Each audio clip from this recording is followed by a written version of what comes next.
పూరిలో 11వ మెట్టు మీద పితృశిల అని ఒకటి ఉంది. ఆ పితృశిలని ఇప్పుడు తీసేసారు కానీ అక్కడ చిన్న కన్నంలా ఉంది. మీరు చూస్తే కనుక అందులో కొంచెం అన్నం అవి వేసి కొంచెం పువ్వులు, అక్షింతలు అలాంటివి వేస్తూ ఉంటారు. దాన్ని పితృశిల అని. అలా అతృప్తులైన వాళ్ళు ఎవ్వరున్నా సరే అక్కడ ఒక్కసారి పిండ ప్రదానం చేయించినా అక్కడ చాలా మంది మెట్ల మీద చేస్తారు.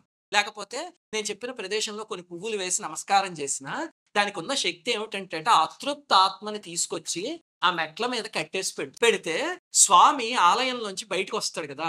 గర్భాలయంలోంచి మూల విరాట్ బయటకొచ్చే ఆలయాలు సామాన్యంగా ఉండవు. ఇక్కడ జగన్నాథుడు వస్తాడు ప్రతి సంవత్సరం రథయాత్ర.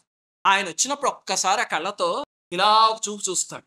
ఈ ఆత్మలన్నీ పైకెళ్ళిపోతాయి. సంవత్సరంలో ఒకసారి పూరి జగన్నాథుడి ఉత్సవమూర్తి అక్కడికొచ్చి నందుడికి, యశోదాదేవికి, దశరథుడికి, కౌసల్యాదేవికి, ఇంద్రజుమ్నుడికి, గుండీచాకి వీరు ఆరుగురికి స్వామి పిండ ప్రదానం చేస్తాడు అక్కడ సంవత్సరంలో ఒక రోజు. అంటే ఎంతటి ప్రదేశం ఆలోచించండి.